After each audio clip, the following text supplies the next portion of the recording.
The Battle of Fort Washington was a battle fought in New York on November 16, 1776 during the American Revolutionary War between the United States and Great Britain. It was a British victory that gained the surrender of the remnant of the garrison of Fort Washington near the north end of Manhattan Island. After defeating the Continental Army under Commander-in-Chief General George Washington at the Battle of White Plains, the British Army forces under the command of Lieutenant General William Howe planned to capture Fort Washington, the last American stronghold on Manhattan. General Washington issued a discretionary order to General Nathanael Greene to abandon the fort and remove its garrison, then numbered at 1,200 men, but later to grow to 3,000 in New Jersey. Colonel Robert Magor, commanding the fort, declined to abandon it as he believed it could be defended from the British. Howe's forces attacked the fort before Washington reached it to assess the situation. Howe launched his attack on November 16. He led an assault from three sides: the north, east and south. Tides in the Harlem River prevented some troops from landing and delayed the attack. When the British moved against the defenses, the southern and western American defenses fell quickly. Patriot forces on the north side offered stiff resistance to the Hessian attack, but they too were eventually overwhelmed. With the fort surrounded by land and sea, Colonel Magor chose to surrender. A total of 59 Americans were killed and 2,837 were taken as prisoners of war. After this defeat, most of Washington's army was chased across New Jersey and into Pennsylvania, and the British consolidated their control of New York and eastern New Jersey. Background: construction and defenses during the American Revolutionary War. Fort Washington was located at the highest point of the island of Manhattan, along a large outcropping of Manhattan schist near its northernmost tip, along with Fort Lee, located just across the Hudson River atop the New Jersey Palisades. The twin forts were intended to protect the lower Hudson from British warships. In June 1776, American Patriot officers Henry Knox, Nathanael Greene, William Heath, and Israel Putnam examined the terrain on which Fort Washington would be located. They agreed that if the fort was properly fortified,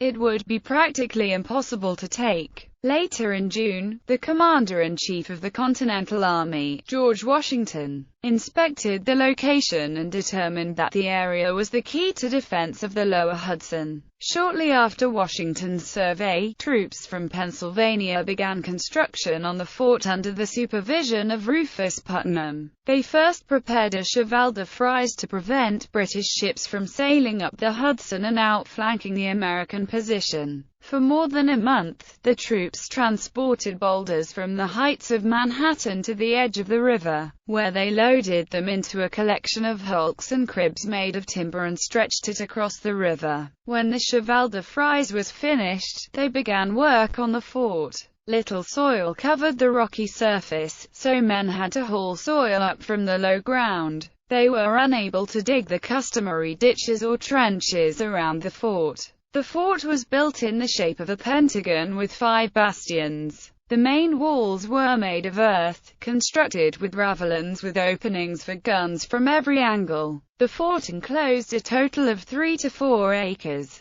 The troops built an abattis around the fort. After the barracks were finished in September, all the troops in the area were placed under the command of Major General William Heath. Washington established his headquarters near the fort. Supporting the fort were numerous defenses. Batteries were placed on Jeffrey's Hook, which extended into the Hudson, on Cox's Hill looking over Spoit and Deweyville Creek, at the north end of Manhattan controlling the Kings Bridge and Dyckman's Bridge over the Harlem River, and along Laurel Hill, which was to the east of the fort and went along the Harlem River. To the south of the fort were 3 lines of defense. The lines went through the hills and were made of trenches and foxholes. The first line was supported by a second line about 0.33 miles to the north, and a third line was planned to be built 0.25 miles north of the second. movements. British General William Howe, after first gaining control of western Long Island in the Battle of Long Island at the end of August 1776, launched an invasion of Manhattan on September 15.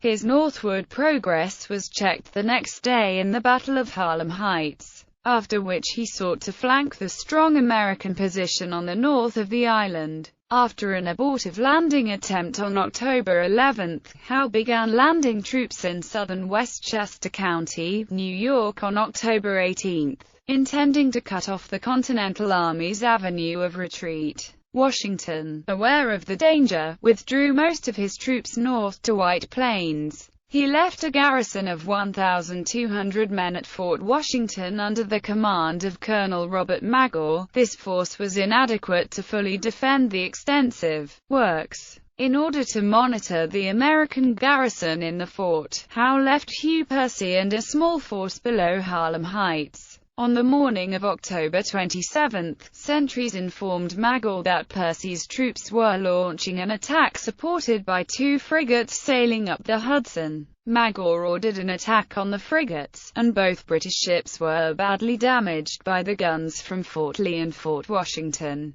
The frigates could not elevate their own guns to the height of the American positions. The British towed away the frigates, but an artillery duel continued for some time between British and American gunners. On November 8, about 24 American soldiers drove off a slightly larger Hessian company from a forward redoubt. The Hessians held higher ground with better cover and had the advantage of artillery support throughout this minor skirmish, but were still unable to maintain a position. The Colonials had a single man wounded while the Hessians lost at least 2 men killed and others wounded. After burning and looting the temporary structures on the site, the victors occupied it until dark when they returned to their main lines. By the next day the Hessians had reoccupied the spot but were quickly driven off again by a larger American force. This time the Hessians left 10 dead with, again, a single American wounded. Because of these minor successes, Magor became overconfident. He boasted of being able to hold the fort through a siege to the end of December. On November 2, Magor's adjutant, William de Monte, deserted to the British. He gave them all of the details of the fort. Percy sent the information on to Howe, who had defeated Washington a few days earlier at the Battle of White Plains. During the weeks between Washington's northward retreat and the British assault on the fort, reinforcements continued to trickle into the fort, increasing the size of the garrison to nearly 3,000 men. Plans and preparations. Washington had considered abandoning Fort Washington, but he was swayed by Nathanael Greene, who believed the fort could be held and that it was vital to do so. Greene argued that holding the fort would keep open communications across the river and might dissuade the British from attacking New Jersey. Magor and Putnam concurred with Greene. Washington deferred to Greene and did not abandon the fort. On November 4, Howe ordered his army south toward Dobbs Ferry, rather than pursue the American forces in the Highlands, and possibly prompted by the intelligence acquired by the defection of de Monte, Howe had decided to attack Fort Washington. Washington responded by dividing his army. 7,000 troops were to remain east of the Hudson under the command of Charles Lee to prevent a British invasion of New England. General William Heath with 3,000 men was to guard the Hudson Highlands to prevent any further British advance north, and Washington with 2,000 men was to go to Fort Lee. On the 13th, Washington and his army reached Fort Lee. Howe's plan of attack was to storm the fort from 3 directions while a 4th force feinted. By then it had received reinforcements and was garrisoned by 3,000 men. Hessian troops under the command of Wilhelm von Kniphausen would attack the fort from the north.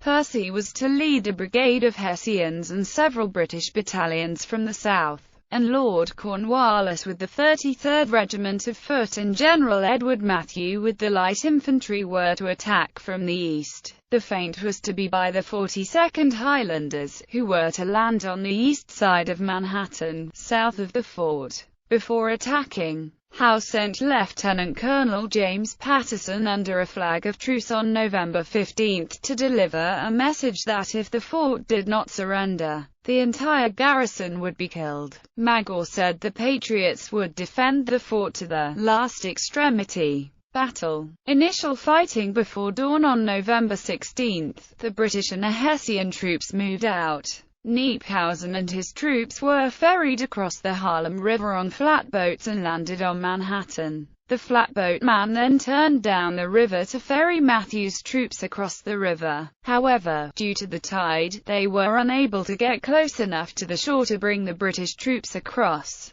Thus, Kniphausen's troops were forced to halt their advance and wait until Matthew could cross. Around 7 a.m., Hessian guns opened fire on the American battery on Laurel Hill, and the British frigate Pearl began to fire at the American entrenchments. Also, south of the fort, Percy had his artillery open fire on the fort itself. Percy's artillery aimed at Magor's guns, which had damaged the British ships several weeks before. By noon, Kniphausen and his Hessians restarted their advance. As soon as the tide was high enough, Matthew and his troops, accompanied by Howe, were ferried across the Harlem River. They landed under heavy fire from the American artillery on the Manhattan shore. The British troops charged up the hillside and dispersed the Americans until they reached a redoubt defended by some Pennsylvania volunteer companies. After brief fighting, the Americans turned and ran towards the fort. To the north of the fort, the Hessian right, commanded by Johann Rall, moved up the steep hillside south of Spoit and Deweyville Creek against almost no resistance from the Americans. The Hessians began to bring up their artillery. At this point, the main body of Hessians, 4,000 men, under Kniphausen began to advance down the post road, which ran between Laurel Hill and the hill Rall was on. The Hessians crossed swampy land, and when they approached the wooded hillside near the fort, they were fired upon by 250 riflemen of the Maryland and Virginia Rifle Regiment under the command of Lt. Col. Moses Rawlings. Rawlings' men hid behind rocks and trees and darted from place to shoot at the Hessians as they tried to advance through the fallen trees and rocks. The first and second charges by the Hessians were repulsed by Rawlings' riflemen. Around the same time, to the south, Percy advanced with some 3,000 men. Percy advanced in two columns with his brigade of Hessians on the left and Percy himself leading the right. About 200 yards from the American lines, Percy halted the advance, waiting for the feint by Sterling to take place. Facing Percy was Alexander Graydon and his company. Graydon's superior was Lambert Cadwallader, Magor's second-in-command, who was in charge of holding the three defensive lines south of Fort Washington. After hearing that there was a landing on the shore in his rear, Cadwallader sent 50 men to oppose it. The 50 men ran into the feint by Col. Sterling's 42nd Foot of 700 men. Where Sterling landed happened to be the least defended area of the American defenses, and when Cadwallader heard how many men were there, he sent another 100 men to reinforce the 50 he had sent earlier. The British landing parties spread out, looking for a path through the rough terrain on the landing spot. The Americans took up a position on a hilltop and began firing at the British troops who were still crossing the river, killing or wounding 80 men. The British troops charged the American position, dispersing them. Upon hearing the shooting, Percy ordered his troops to continue their advance. British artillery fire forced Graydon in the first defensive line to fall back to the second line, where Washington, Greene, Putnam and Hugh Mercer were located. The four were encouraged to leave Manhattan, which they did immediately, sailing across the river to Fort Lee. Magor realized that Cadwallader was in danger of being surrounded and sent orders for him to withdraw toward the fort. Cadwallader's force was pursued by Percy's troops at the same time. The troops opposing Sterling's landing were also being chased back to the fort. Sterling's troops landed in the rear of Cadwallader, paused, believing that there were troops in the entrenchments. Some of the retreating Americans engaged Sterling, giving most of the rest of the American troops enough time to escape. Collapse. With the collapse of Magore's outer lines to the south and east of the fort, the general American retreat towards the perceived safety of the fort took place. To the south, the third defensive line had never been completed, so Cadwallader had nowhere left to retreat to except the fort. To the north, the riflemen under Rawlings still held, but barely, as there were fewer riflemen than before and because the increased amount of firing had jammed some of the men's weapons. Some of the men were forced to push boulders down the hill at the attacking Hessians. The American battery at Fort Washington was silenced by Pearl. Overpowering the Americans, the Hessians reached the top of the hill and swarmed into the redoubt with a bayonet charge, capturing it quickly. Washington, who was watching the battle from the other side of the river, sent a note to Magore asking him to hold out until nightfall, thinking that the troops could be evacuated during the night. By this time, the Hessians had taken the ground between the fort and the Hudson River. Johann Rall was given the honor of requesting the American surrender by Kniphausen. Rall sent Captain Hohenstein, who spoke English and French, under a flag of truce to call for the fort's surrender. Hohenstein met with Cadwallader, and Cadwallader requested that Magore be given 4 hours to consult with his officers. Hohenstein denied the request and gave the Americans a half-hour to decide. As Magore was consulting with his officers, Washington's messenger, Captain John Gooch, arrived just before the fort was completely surrounded. With Washington's request to hold out until nightfall, Magore attempted to get easier terms for his men, who would only be allowed to keep their belongings, but this failed. Magore announced his decision to capitulate at 3 p.m., and at 4 p.m., the American flag was brought down in the fort, replaced by the British flag. Before the surrender, John Gooch leaped off the side of the fort, tumbled to the bottom of the cliff, evaded musket fire and bayonet stabs, and managed to get onto a boat, arriving at Fort Lee a short while later. Aftermath. After the Hessians entered the fort, the American officers attempted to placate the Hessian commander, Captain von Malmberg, who was in charge of the surrender. They invited him into their barracks, and offered him punch, wine, cake, with compliments. As they left the fort, the Hessians stripped the American troops of their baggage and beat some of them. Their officers intervened to prevent further injuries or deaths. The British captured 34 cannon, 2 howitzers, along with many tents, blankets, tools and much ammunition. The British and Hessians suffered 84 killed and 374 wounded.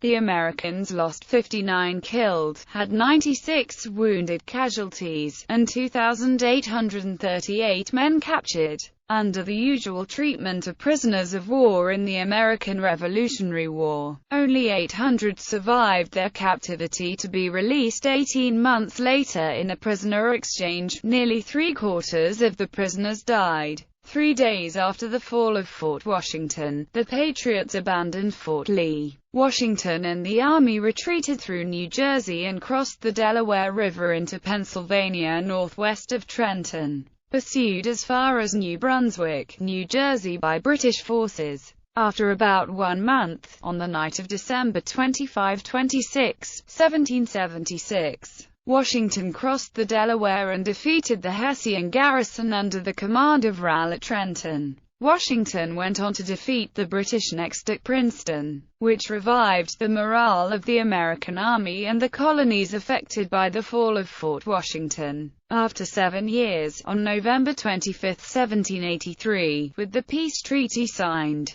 General Washington and Governor George Clinton triumphantly reclaimed Fort Washington as they marched toward Lower Manhattan after the last British forces had left New York. The site of Fort Washington is now in Bennett Park in the Washington Heights neighborhood of Manhattan, just north of the George Washington Bridge. The location of its walls are demarcated by stones placed in the park, and there is a commemorative plaque